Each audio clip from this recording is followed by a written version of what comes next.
Yesterday we spoke on the footballers that don't deserve the money they earn, the footballers who are finessing the club, the overpaid, overrated footballers, okay? Today the topic is still finances, but a little bit different. We're gonna talk about footballers who went from riches to rags, from being rich to being poor, from being financially secure to bankrupt. It must be a tough pill to swallow. We're starting up with Djemba-Djemba, ladies and gentlemen. He played for Manchester United, as you can see on the screen. He played along gigs, etc. and scores. But in 2007, he declared bankruptcy, bro.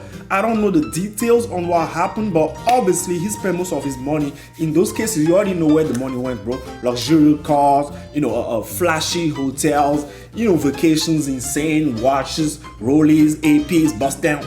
You already know how it goes. The problem is when you spend more money than you bring in and your career goes like this, the money's gonna go like this too, and then you won't be able to catch up with your bills. That's what happens. So he went bankrupt. Sorry to hear. Next is David James. I know him. I don't know if you guys know him, but he was a England goalkeeper, okay, back in the day. I would say probably 10 years, 12 years ago. I used to watch him play for England, and I think another club as well when I was in Togo. And he amassed a little fortune. 20 million pounds is a lot of money. But what really fucked him up was a divorce. Yeah, he went through a divorce and he had to even sell some of his memorable football stuff, some jerseys, some etc. Those things that collectible people like to buy. So he had to sell all his possessions and declare bankruptcy because he couldn't pay his creditors. But I heard things are looking a little better for him now because he's a pundit on BT Sport, and he also served as a manager in India. So he's coming back a little bit, slowly but surely. I didn't know about this one, but yeah,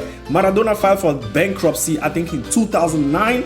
Usually they do this as a technique to escape the law, escape paying a lot of money in taxes and all that, etc. He owed 37 million euros, okay, to the Italian authorities because he refused to pay taxes and pay penalties. Maradona, he's a bad boy, so I'm pretty sure he accumulated a lot of penalties for doing silly shit. But he didn't want to pay, and he said he didn't have money, and he declared bankruptcy in 2009. Was he really broke? We don't know. I doubt it though. I think it was a finesse. Riise, bro, I know this guy, bro. The left foot shot of this guy, Jesus, bro.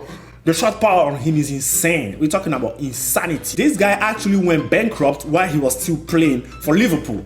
That's different. That don't happen usually. Usually it happens when people retire. He was still playing. The main reason was $100,000 unpaid debt and also a $3 million fraud in Norway, which are the reasons. So he couldn't pay or afford to pay for them, so he had to declare bankruptcy. Was he really?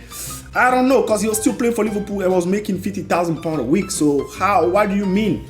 I understand that the 3 million is a lot. If you make, let me do the math, right? If you make 50K a week, in a month you're making 200K, which means in a year, you're making 2.4 million. After taxes, you're probably going home with 1.8 mil. So I understand how he might not have 3 million. I could see why. Because he's gonna spend a lot of money too. He's gonna flex, so I could see why. Babyaro, man, Nigerian defender. He played for Chelsea, as you can see on the screen. Bro, he was sad. He was really sad. He declared bankruptcy after he was retired in 2011 because his creditors was asking for their money. Bro, you guys was making so much money. Why you have so many creditors? Listen, just buy things cash, bro. At that point, just buy cash. Don't owe nobody money. Because when your career is over, you don't want to owe nobody money because there's no money coming in. And apparently, a neighbor of him in Nigeria even commented about the fact that his house, Babayaro's house, was getting worse and worse. He couldn't maintain the house because if you have it's okay to have a mansion, but it costs to maintain the house. It's expensive. If you don't make any money anymore, you're not gonna be able to maintain the house. So he's not even able to maintain his own house anymore, which is sad, man. From a professional footballer playing from Chelsea and Nigeria to that, it's pretty sad to see. This is the main one for me, ladies and gentlemen, Ronaldinho. Okay, in 2018, we remember Ronaldinho going to jail. Yeah, he went to jail, and his passport was seized, and he only had $6 in his bank account. Because he couldn't even pay the fine. He had $6. How did we get here? Ronaldinho was one of the best players in the world in his prime. And till this day, he's still regarded as one of the GOATs, bro. This guy, when it comes to dribbling, technique, flair, it doesn't get any better than this. He's like the top of the top. He was ordered to pay a fine in 2015 of $2.2 million.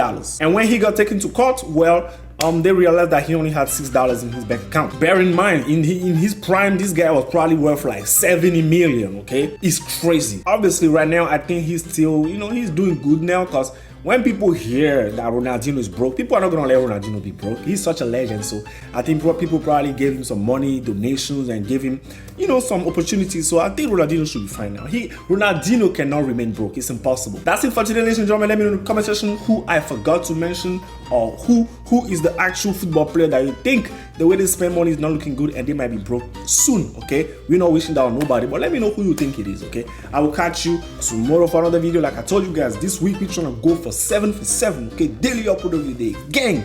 I will see you later about that. Subscribe and turn on the notifications if you're new. I love you. Take care.